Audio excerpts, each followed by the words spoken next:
Oka Brittlegill. And I'm Jonathan Bendover. This is episode 1 of the Science Partnership podcast. Our aim is to educate, enlighten and entertain you, and you certainly don't need to be a science geek to enjoy our podcasts. Let's get on with it, Oka. Let's go straight into our science reports. Each episode will be covering one or two topical science news items in our science reports.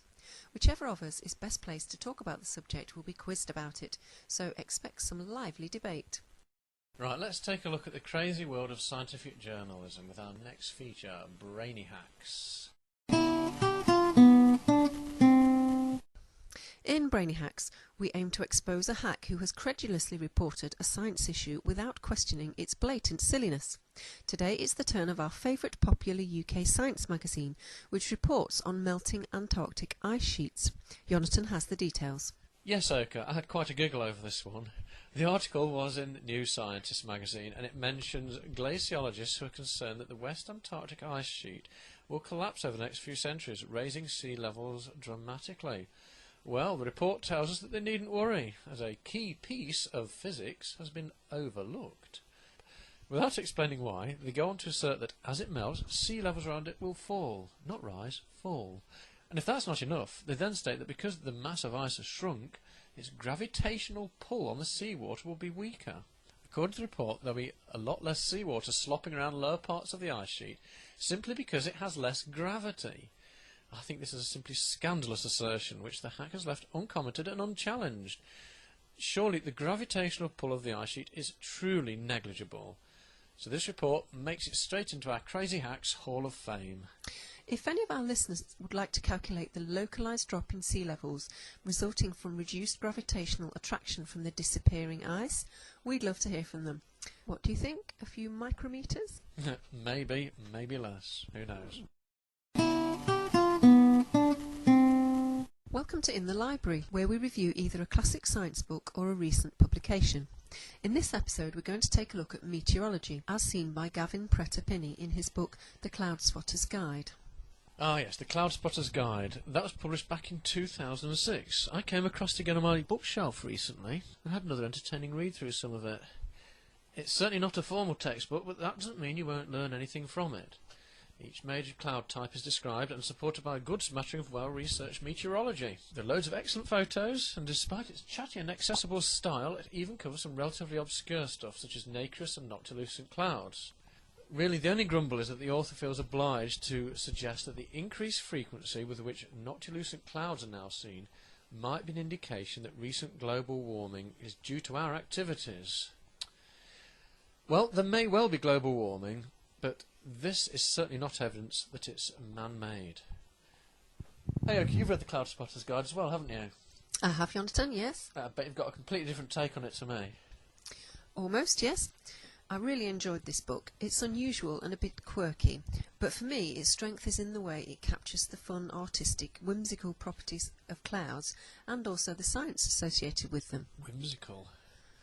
Clouds are fascinating just because they're clouds, in all their different manifestations, but knowing more about them makes them even more friendly. So friendly, in fact, that they have names. I've never seen linear and binomial names used for anything other than biological species, such as E. coli, so to see how it can be applied to clouds was an eye-opener. And they do fall into groups, like a genus, followed by a specific name within the group, such as Cumulus mediocris, which describes a cumulus, that's a fluffy cloud, which is approximately as tall as it is wide.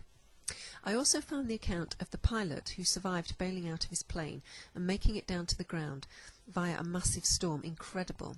An amazing personal account, and although I wouldn't suggest that anyone try it, it was much better than a graph produced from a scientific instrument hurled through a storm. Yes, I must admit I thought it was an excellent anecdotal account. Oka, tell me all about Pat on the Back. Old wives' tales and modern myths are always a great source of pseudoscience and entertainment. This week we've had a lot of snow here in the UK. In my regular job, I was having a break in the tea room and we were discussing the weather.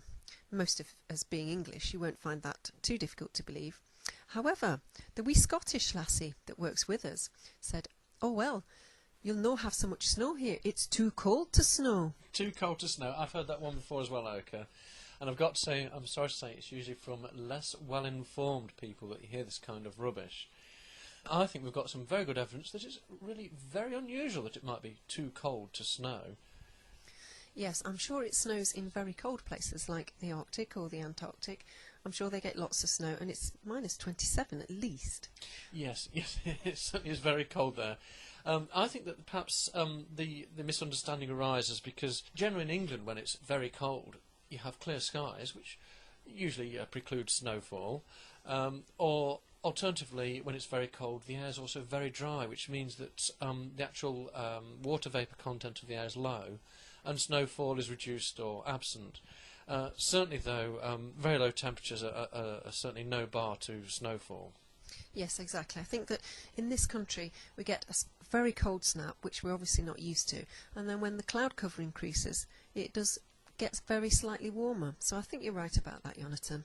Yes, there certainly is evidence that temperatures tend to warm to around 0 or even around maybe +3 when snowfall commences, and that might be what reinforces the long-held view that it's too cold to snow. Yes, sorry wee Scottish lassie, it's never too cold to snow. You've been listening to the Science Partnership podcast. The Science Partnership is a non-profit organisation based in the UK. You can find us at www.sciencepartnership.co.uk. Why not pay us a visit and use our forum to tell us what you think and to join in the lively debates?